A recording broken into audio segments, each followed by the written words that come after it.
2030 तक भारत की 40 करोड़ आबादी पीने के पानी के लिए तरसेगी। ये कोई व्हाट्सएप पर वायरल हुआ फॉरवर्ड नहीं है। ये चेतावनी है नीति आयोग की, भारत सरकार की सबसे बड़ी थिंक टैंक की।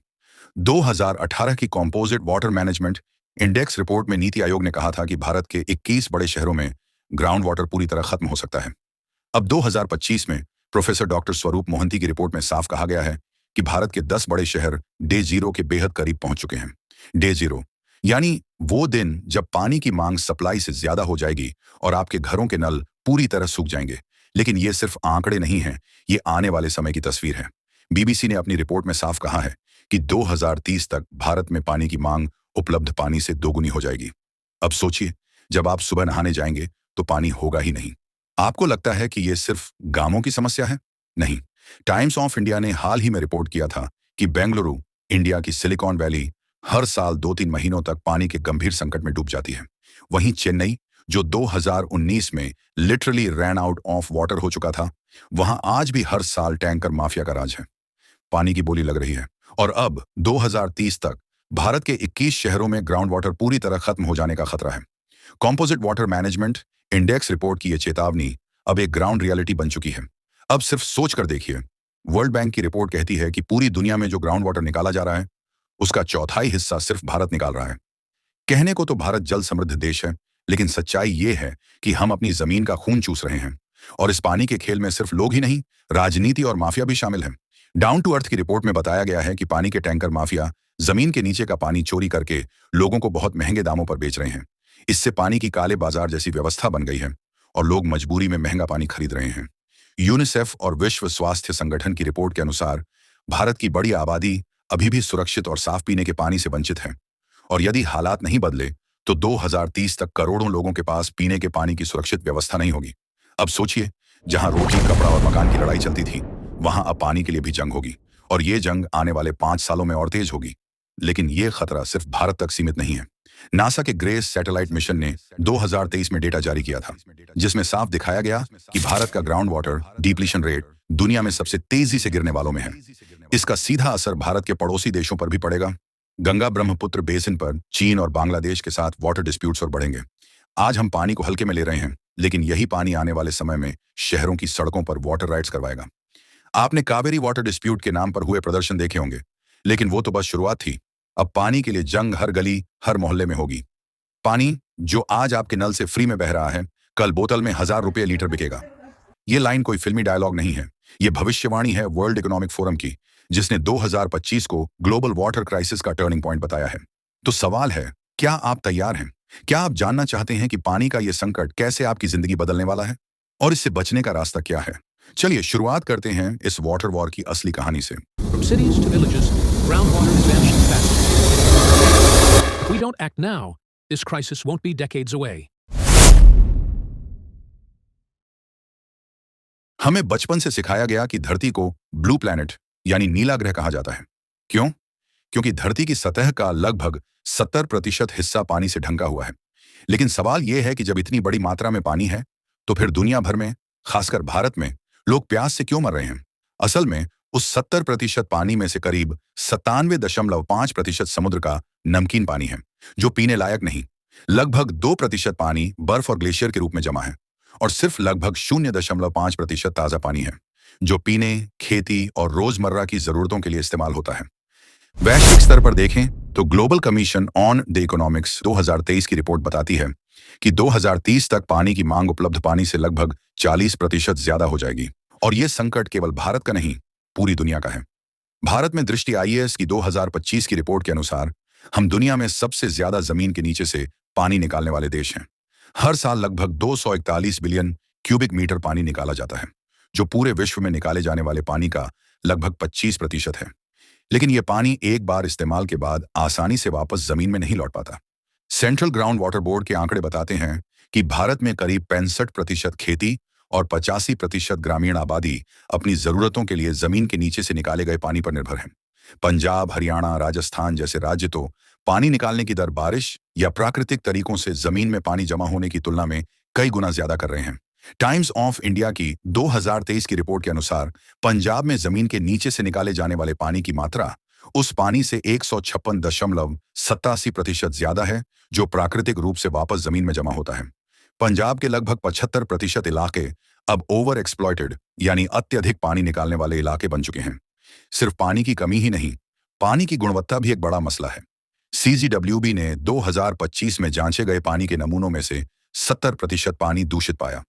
नाइट्रेट, फ्लोराइड, आर्सेनिक जैसे खतरनाक तत्व पानी में मौजूद हैं, जो लोगों के स्वास्थ्य के लिए बेहद नुकसानदेह हैं। यूनिवर्सिटी ऑफ मिशिगन की 2023 की स्टडी कहती है कि अगर जलवायु परिवर्तन को कंट्रोल नहीं किया गया तो 2040 से 2080 के बीच भारत में जमीन के नीचे पानी की कमी 3 गुना तेजी से बढ़ेगी। यूएनयूईएचएस की 2023 की रिपोर्ट भी चेतावनी देती है कि इंडो गैंगेटिक बेसिन, जो भारत का सबसे बड़ा जल स्रोत है, 2025 तक पानी की कमी की कगार पर होगा। नीति आयोग की 2019 की रिपोर्ट बताती है कि भारत में करीब 60 करोड़ लोग पानी की कमी का सामना कर रहे हैं और हर साल करीब 2 लाख लोग पानी की कमी या दूषित पानी से होने वाली बीमारियों से मर जाते हैं। तो ये आंकड़े हमें साफ दिखाते हैं, पानी का संकट गहरा है, बढ़ रहा है और सिर्फ आने वाले कुछ सालों में ये हमारी जिंदगी को पूरी तरह बदल देगा। लेकिन ये तो बस शुरुआत है। असल में पानी की इस जंग के पीछे कई वजहें हैं जिनका असर हमारे हर दिन की जिंदगी पर पड़ रहा है। अगले कदम में हम उन्हीं वजहों पर गहराई से नजर डालेंगे ताकि समझ सकें कि यह संकट आखिर इतना बड़ा क्यों बन गया है। हमें हमेशा सिखाया गया कि पानी की कदर करनी चाहिए, लेकिन असल में अगर कोई सबसे लापरवाह निकला है तो वो हम ही हैं। सच ये है कि पानी की इस जंग में सबसे बड़ा नुकसान हमारी अपनी लापरवाही से हो रहा है। Ministry of housing and urban affairs की 2023 की रिपोर्ट कहती है कि भारत के शहरों में हर साल करीब 40 से 50% पानी पाइपलाइन लीकेज और बेवजह के इस्तेमाल से बर्बाद हो जाता है। मतलब जितना पानी सप्लाई किया जाता है उसका आधा तो कहीं रास्ते में ही बह जाता है और हम समझते हैं सरकार कुछ नहीं कर रही। इंडिया टुडे की एक रिपोर्ट के मुताबिक किसी नल में मामूली लीकेज भी, जैसे हर मिनट कुछ बूंदें गिरें, तो इससे एक दिन में करीब 3.6 लीटर पानी बर्बाद हो सकता है। अब सोचिए, हमारे देश में ऐसे लाखों नल हैं जिनमें लीकेज हो रही है, यानी हर दिन हजारों लीटर साफ पानी यूं ही बह जाता है। अब इसे पूरे भारत के हिसाब से सोचिए, रोजाना करोड़ों लीटर साफ पानी यूं ही बह रहा है हमारी आंखों के सामने। कई रिपोर्ट में बताया गया है कि ग्रामीण इलाकों में बोरवेल और हैंडपंप को खुला छोड़ना या मोटर को बिन जरूरत के चलाना ग्राउंड वाटर गिरावट का एक बड़ा कारण बन चुका है। द इंडियन एक्सप्रेस की रिपोर्ट के मुताबिक भारत का 80% से ज्यादा साफ पानी खेती में इस्तेमाल होता है, लेकिन इसमें से बहुत सा पानी पुराने और कम असरदार तरीकों की जैसे फ्लड इरिगेशन से बर्बाद हो जाता है। हमारे पास टेक्नोलॉजी है, ड्रिप इरिगेशन, स्प्रिंकलर सिस्टम, लेकिन इस्तेमाल न के बराबर। अब बात करें बारिश की। नीति आयोग की कंपोजिट वाटर मैनेजमेंट इंडेक्स के मुताबिक भारत सिर्फ 8% वर्षा जल को सुरक्षित कर पाता है। बाकी 90% पानी सीधे नालों में बह जाता है। ये वही पानी है जो हमारे तालाब भर सकता है, हमारे कुएं जिंदा रख सकता है, लेकिन हम उसे यूं ही गंवा देते हैं। और अब सबसे ताजा चेतावनी, यूनेस्को की 2024 की ग्लोबल वाटर रिसोर्सेज रिपोर्ट के मुताबिक दक्षिण एशिया में सबसे तेजी से ग्राउंड वाटर गिरावट भारत में हो रही है। और अगर यही हाल रहा तो अगले 10 सालों में देश के कई इलाके नो वाटर जोन बन जाएंगे, यानी न खेतों में पानी बचेगा न नलों में। लेकिन अफसोस की बात यह है कि हमें इसकी चिंता तब होती है जब पानी का टैंकर लेट आ जाए या नल में एक दिन पानी ना आए। बाकी वक्त हम नल को खुला छोड़कर ब्रश करते हैं, गाड़ी धुलवाते हैं पाइप से और सोचते हैं कोई बात नहीं, पानी तो फिर आ ही जाएगा। ये सोच ही असली बीमारी है। सच ये है, जब तक हमें हर एक बूंद की कीमत नहीं समझ आएगी, जब तक हम ये नहीं जानेंगे कि हमारी छोटी छोटी आदतें कितना बड़ा नुकसान कर रही हैं, तब तक हम इस पानी की जंग को हारते रहेंगे। आपने गौर किया होगा, हर चुनाव में सारे राजनीतिक दल धर्म, जाति और भावनाओं की बात तो खूब करते हैं, या फिर कुछ गिने चुने छोटे छोटे मुद्दों जैसे बेरोजगारी, शिक्षा, इकोनॉमी, हेल्थ, बिजली, सड़क की बातें करते हैं। लेकिन पानी के मुद्दे को आज तक किसी ने गंभीरता से नहीं लिया, क्योंकि पानी से न तो हेडलाइन बनती है न ही वोट बैंक। नीति आयोग की 2023 की रिपोर्ट बताती है कि भारत के 75% घरों तक आज भी पाइप से पानी की सीधी पहुंच नहीं है। लेकिन इसके बावजूद न कोई ठोस पॉलिसी बनी और न ही कोई जवाबदेही तय हुई। सरकारी योजनाएं जैसे जल जीवन मिशन, अमृत योजना और घर जल सुनने में बहुत शानदार लगती हैं, लेकिन 2024 की सीएजी रिपोर्ट के मुताबिक कई राज्यों ने इन योजनाओं के बजट का बड़ा हिस्सा या तो खर्च ही नहीं किया या फिर वो पैसे गलत सिस्टम में बह गए। बहुत सी जगहों पर पाइपलाइन का काम अधूरा है, और जहां पाइपलाइन बिछी भी, वहां कम क्वालिटी के कारण कुछ ही महीनों में लीकेज और खराबी सामने आने लगी। क्यों? क्योंकि काम की क्वालिटी से ज्यादा ठेकेदारों की सेटिंग और कमीशन का ख्याल रखा गया। अब बात शहरों की करें तो हालात और भी गंभीर हैं। हर साल गर्मियों में बेंगलुरु, चेन्नई, दिल्ली जैसे शहर वाटर इमरजेंसी की कगार पर पहुंच जाते हैं। लेकिन अब तक किसी सरकार ने कोई लॉन्ग टर्म प्लान या मास्टर स्ट्रेटजी लागू नहीं की। इकोनॉमिक टाइम्स की रिपोर्ट के मुताबिक 2024-25 के बजट में पीने के पानी और स्वच्छता विभाग को सिर्फ 0.5% का मामूली बढ़ावा मिला है। इससे पता चलता है कि जल मैनेजमेंट के लिए बजट अभी भी बहुत कम है। यानी जो प्रॉब्लम सबसे बड़ी है, उसे ही सबसे कम प्रायोरिटी दी गई है। और यही असली विडंबना है। जब रेन वाटर हार्वेस्टिंग जैसे सॉल्यूशन जमीन पर नहीं उतरते, जब वाटर रिचार्ज जोन फाइलों में दबे रहते हैं, तो फिर जल संकट सिर्फ बढ़ता ही है। अब सोचिए, जहां सरकारें जल संकट से लड़ने की बजाय पानी के एडवर्टाइजमेंट चलाने में लगी हैं, वहां असल में कुछ बदलेगा कैसे? कई रिपोर्ट्स के मुताबिक कुछ जगह सरकारी टैंकर खुद माफिया से पानी खरीदकर लोगों को सप्लाई कर रहे हैं। यानी सरकारें खुद माफिया नेटवर्क पर निर्भर हो गई हैं।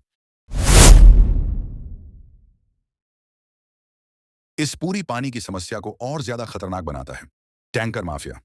ये वो लोग हैं जो हमारे ही जमीन के नीचे का पानी चोरी करते हैं, बिना किसी परमिशन के, बिना किसी लिमिट के, और फिर उसी पानी को हमें टैंकर में भरकर महंगे दामों पर बेचते हैं। श्री ठाकर, एक सोशल एक्टिविस्ट, ने 2013 में द न्यूयॉर्क टाइम्स को बताया कि दिल्ली में बिना अनुमति पानी बेचने वाले निजी टैंकरों का बिजनेस करोड़ों रुपए का है। उन्होंने कहा, ये टैंकर शहर के प्राइवेट ट्यूबवेल से रोजाना 300 से 500 मिलियन गैलन पानी निकालते हैं। क्योंकि इस पूरे नेटवर्क पर कोई सही तरह से जांच नहीं हुई है और दिल्ली जल बोर्ड जनता के सामने जवाबदेह नहीं है, इसलिए ये माफिया बेधड़क काम कर रहे हैं। चेन्नई, बेंगलुरु, गुड़गांव और नोएडा जैसे इलाकों में हर समर ये माफिया और भी ताकतवर हो जाते हैं। आप सोचिए, जहां सरकार को पानी देना चाहिए, वहां लोग हफ्तों तक सिर्फ एक टैंकर का इंतजार करते हैं। और जब टैंकर आता है, तो 1000 लीटर पानी के लिए 800 से 1500 रुपए तक वसूले जाते हैं। गरीब आदमी के पास न बार्गेनिंग की ताकत है, न कोई दूसरा ऑप्शन। टैंकर माफिया का ये जाल अकेले नहीं चलता। बेंगलुरु जैसे शहरों में ये पूरा सिस्टम स्थानीय इंजीनियरों, नेताओं और कई बार पुलिस की मिलीभगत से चलता है। रिपोर्ट बताती है कि चुनाव के समय साथ देने के बदले गर्मी में टैंकर वालों को उनकी कमाई वापस करने की अंदरूनी डील होती है। यानी पानी की कमी सिर्फ एक प्राकृतिक परेशानी नहीं, बल्कि एक सोच समझकर बनाई गई और फायदा कमाने वाली व्यवस्था का नतीजा है। यानी पानी की पाइपलाइन भले ना हो, लेकिन पैसे और पावर की पाइपलाइन पूरी तरह चल रही है। टैंकर माफिया के कारण सिर्फ पानी महंगा नहीं हो रहा, बल्कि पानी की सरकारी सप्लाई भी अब इनके कब्जे में आ गई है। कुछ इलाकों में तो हाल ये है कि सरकारी नल जानबूझकर सूखे रखे जाते हैं, ताकि लोग मजबूरी में टैंकर से पानी खरीदें, क्योंकि पीछे से डील पहले से तय होती है। नेशनल ग्रीन ट्रिब्यूनल (एनजीटी) ने 2024 में चेतावनी दी थी कि अगर बिना मंजूरी के भूजल निकालने पर रोक नहीं लगी, तो देश के कई शहर अगले 5 साल में नो वाटर जोन बन सकते हैं। लेकिन आज तक किसी बड़े माफिया पर सीधी एक्शन नहीं हुई, क्योंकि ये लोग अब सिस्टम का हिस्सा बन चुके हैं। अब सोचिए, जहां एक तरफ लोग पानी के लिए तरस रहे हैं, वहीं दूसरी तरफ चोरी का पानी करोड़ों में बिक रहा है। और सबसे बड़ा सवाल, मीडिया और सरकारें इस पर चुप क्यों हैं? क्यों इस पूरे काले बिजनेस पर डिबेट नहीं होती? क्योंकि धर्म और राजनीति से टीआरपी मिलती है, पानी के संकट से नहीं। और जब लोकतंत्र के सारे पहिए इस पानी के धंधे में शामिल हो जाएं, तो फिर यह जल संकट कोई आपदा नहीं, बल्कि सोच समझकर बनाया गया प्रॉफिट मॉडल बन जाता है। अब सवाल सिर्फ ये नहीं है कि पानी की समस्या कितनी बड़ी है, बल्कि ये है कि क्या हम अब भी इसे रोक सकते हैं? और जवाब है, हाँ, कर सकते हैं। लेकिन इसके लिए सिर्फ सरकार या सिर्फ जनता नहीं, बल्कि हर किसी को मिलकर आगे आना होगा। सरकार, मीडिया और आम लोग। पहला कदम है पानी को समझना और बचाना। हर दिन हमारे घरों में, बाथरूम में, किचन में सिर्फ एक नल खुला रह जाए तो सैकड़ों लीटर पानी बर्बाद हो सकता है। क्या यह जरूरी है? नहीं। दूसरा, हमें खेती के तौर तरीकों को बदलना होगा। बिना सोचे समझे बोरिंग करना, बाढ़ जैसी सिंचाई पद्धतियां अपनाना, ये सब हमारी जमीन से पानी का खून चूस रहे हैं। इसके बदले ड्रिप इरिगेशन और माइक्रो इरिगेशन जैसे स्मार्ट फार्मिंग सॉल्यूशन अपनाने होंगे। तीसरा, बारिश के पानी को जमीन में जाने देना होगा, ना कि नालियों में बहा देना। रेन वाटर हार्वेस्टिंग सिर्फ एक पोस्टर पर रहने वाली चीज नहीं होनी चाहिए। ये हर घर, हर बिल्डिंग और हर स्कूल का हिस्सा बननी चाहिए। अगर पूरे भारत में रेन वाटर हार्वेस्टिंग लागू हो जाए, तो कुछ ही सालों में हमारे सूखते कुएं और गिरते ग्राउंड वाटर लेवल फिर से भर सकते हैं। स्टडीज बताती हैं कि इससे फसलें दोगुनी और किसानों की आमदनी कई गुना बढ़ सकती है। ये सिर्फ पानी बचाने का नहीं, बल्कि भारत को फिर से जल समृद्ध बनाने का मौका है। लेकिन सिर्फ टेक्नोलॉजी काफी नहीं, जागरूकता और इच्छा शक्ति भी जरूरी है। और यहाँ मीडिया की भूमिका फिर से आती है। अगर मीडिया धर्म और विवाद के बजाय हर दिन 5 मिनट पानी के मुद्दे पर बात करना शुरू करे, तो लोग भी ध्यान देंगे, सरकारें भी जवाबदेह बनेंगी। सरकार को चाहिए कि वो पानी की चोरी और टैंकर माफिया पर सख्त कानून लागू करे और जल संरक्षण को केवल विज्ञापन तक सीमित न रखे, बल्कि जमीन पर लागू करे। लेकिन सबसे बड़ा बदलाव तब आएगा जब हम खुद बदलेंगे। घर में बिना जरूरत नल चलाना बंद करें, दूषित पानी को साफ करने के तरीके अपनाएं, बच्चों को पानी की अहमियत समझाएं और सबसे जरूरी, आसपास के लोगों को भी जागरूक करें। क्योंकि अगर हर इंसान रोज सिर्फ 10 लीटर पानी बचा ले, तो एक शहर करोड़ों लीटर पानी रोज बचा सकता है। ये कोई बड़ी क्रांति नहीं चाहिए, बस छोटी छोटी आदतें बदलने की जरूरत है। क्योंकि अगर आज नहीं चेते, तो कल हमें अपनी प्यास बुझाने के लिए भी लड़ना पड़ेगा। और वो लड़ाई सिर्फ एक इंसान की नहीं होगी, बल्कि पूरे समाज की होगी। अब फैसला आपके हाथ में है। आप इस वाटर वॉर का हिस्सा बनना चाहते हैं या उसका समाधान? अब भी वक्त है। पानी बचाइए, क्योंकि अगली लड़ाई रोटी के लिए नहीं, पानी के लिए होगी। अब अगली बार जब आप कहीं पानी बेवजह बहते हुए देखें, तो जरा रुक कर सोचिए, क्या आप वो चीज बर्बाद कर रहे हैं जो आने वाले वक्त में सोने चांदी से भी ज्यादा कीमती हो सकती है? पानी सिर्फ एक जरूरत नहीं है, ये हमारे जीने का हक है। और यही हक हम खुद ही खोते जा रहे हैं। अगर आपको ये वीडियो अच्छा लगा हो, तो नीचे कमेंट में जरूर बताइए, आपका क्या मानना है इस वाटर वॉर पर।